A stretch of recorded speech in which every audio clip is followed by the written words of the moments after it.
Assalamualaikum warahmatullahi wabarakatuh. Perkenalkan, nama saya Muhammad Yusuf, NIM 2003015011106, kelas PJKRE.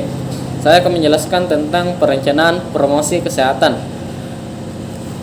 Promosi kesehatan atau shoot promkes merupakan proses intelektual, psikologikal, dan sosial meningkatkan kemampuan individu, keluarga, dan masyarakat untuk hidup sehat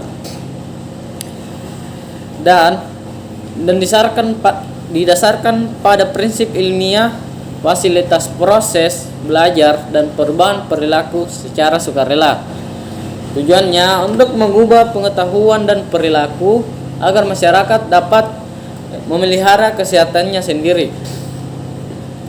Perencanaan promkes. Perencanaan promkes merupakan bagian dari siklus administrasi yang terdiri dari 3 fase, yaitu fase perencanaan, fase implementasi, fase evaluasi. Saya menjelaskan tentang fase perencanaan. Fase perencanaan atau menyusun kegiatan yang akan dilaksanakan dengan cara-cara yang sistematis untuk mencapai tujuan tertentu. Kedua, fase evaluasi. Fase evaluasi atau mengukur hasil yang diperoleh melalui upaya pelaksanaan kegiatan yang direncanakan. Evaluasi juga diperlukan untuk pemantauan promosi kesehatan atau sebagai alat bantu untuk membuat perencanaan. Langkah-langkah perencanaan dalam promosi kesehatan. Menentukan kebutuhan promkes. 1. Diagnosis masalah. 2. Menetapkan prioritas masalah. Lanjut, mengembangkan komponen promkes. 1. Menentukan tujuan, menentukan sasaran, dan menentukan misi. Mengembangkan komponen promkes. 1. Menentukan metode. 2. Jadwal pelaksanaan. 3. Menentukan media, dan menentukan evaluasi. Diagnosis masalah. Masalah penting pada saat menyusun rencana promosi kesehatan adalah menentukan kebutuhan masyarakat atau mengidentifikasi permasalahan yang ada pada masyarakat. Dengan demikian, diharapkan apa yang direncanakan sesuai dengan apa yang dibutuhkan oleh masyarakat, sehingga permasalahan yang ada dapat diselesaikan dan masyarakat dapat langsung merasakan manfaatnya. Dalam program promosi kesehatan juga dikenal dengan diagnosis masalah. Diagnosis masalah. Menurut Grant 1980 dalam Notot Mojo 2000 tahun 2010, diagnosis masalah dapat digunakan untuk membuat perencanaan dan evaluasi promosi kesehatan, yaitu meliputi precedent atau predisposing and enabling intentional design evaluation. Pendekatan ini digunakan pada fase diagnosis masalah, penempatan prioritas, dan tujuan program. Hal-hal yang harus diperhatikan dalam menentukan prioritas. 1. Menentukan status kesehatan masyarakat. Menentukan pola pelayanan kesehatan masyarakat yang ada.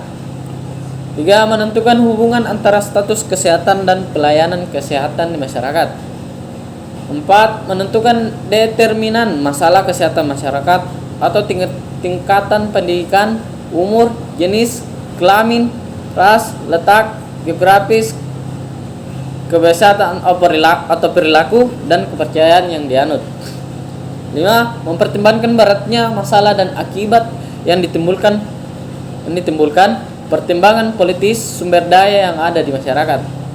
Langkah-langkah preset.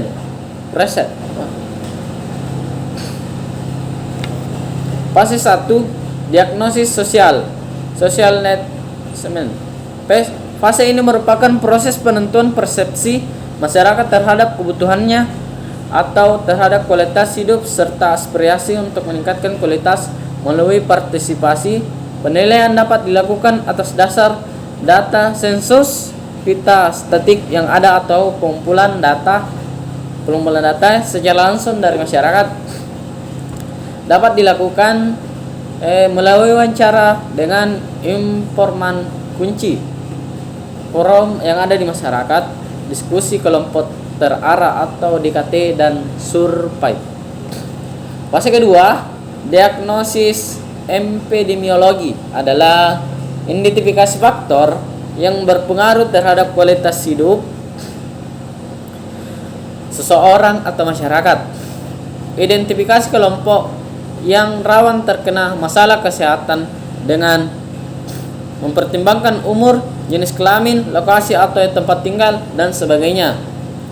Identifikasi akibat yang ditimbulkan oleh masalah kesehatan yang ada jika tidak segera diselesaikan, seperti mortalitas,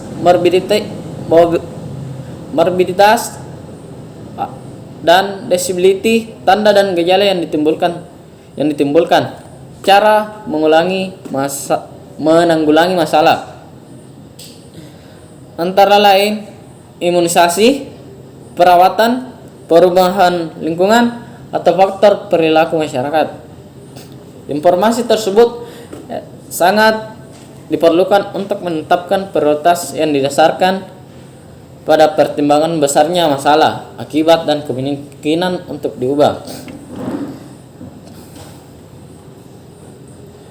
Langkah kedua, fase ketiga, diagnosis perilaku dan lingkungan merupakan identifikasi masalah perilaku dan lingkungan, baik lingkungan fisik maupun lingkungan sosial yang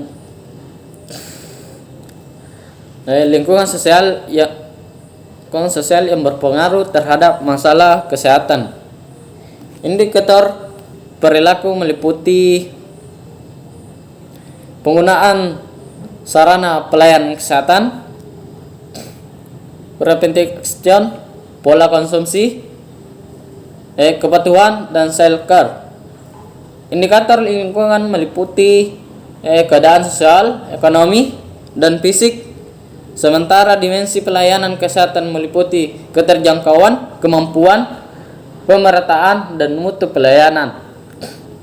Fase keempat, diagnosis promosi dan organisasional adalah kegiatan untuk mengidentifikasi faktor predisposisi yang meliputi pengetahuan, sikap, persepsi, kepercayaan, dan nilai atau norma yang diyakini masyarakat setempat. Faktor pemukim atau indebalik merupakan faktor lingkungan yang memfasilitasi perilaku seseorang. Faktor penguat atau reinforcing adalah perilaku orang lain berpengaruh yang dapat mendorong munculnya perilaku yang diharapkan. Tujuan promosi: 1. Peningkatan pengetahuan dan peningkatan pengetahuan atau sikap masyarakat. 2. Peningkatan status kesehatan masyarakat. 3. Peningkatan perilaku masyarakat dan mendukung status kesehatan. Tujuan promosi menurut Grant. 1. Tujuan program atau program objektif. 2. Tujuan perilaku atau behavioral objektif. 3. Tujuan promosi educational objektif. Syarat tujuan promosi: spesifik atau operasional, artinya berupa perilaku khusus yang mencerminkan perilaku baru yang diharapkan. 2. Measurable, artinya dapat diukur atau terukur, karena pada setiap akhir program atau akhir kegiatan akan ada evaluasi untuk mengukur ketercapaian tujuan yang lebih ditetapkan. Ketiga, appropriate, artinya sesuai dengan kebutuhan masyarakat atau sesuai dengan permasalahan yang ada, sehingga program atau kegiatan yang dilaksanakan memberi manfaat konkret kepada masyarakat. Keempat, reasonable, berarti didasari alasan yang logis, subjektivitas atau pertimbangan yang tidak wajar dan tidak masuk akal tidak dapat digunakan sebagai dasar penyusunan tujuan promosi kesehatan. Syarat tujuan promosi: ada batas waktu penyampaian suatu program dikatakan berhasil apabila dapat mencapai tujuan dalam batas waktu yang telah ditetapkan. Oleh karena itu, seorang pendidik kesehatan harus dapat memberi batas waktu yang jelas dengan mempertimbangkan sumber daya yang ada, dinyatakan dalam bentuk bukan A4. Sekian yang saya jelaskan. Assalamualaikum warahmatullahi wabarakatuh.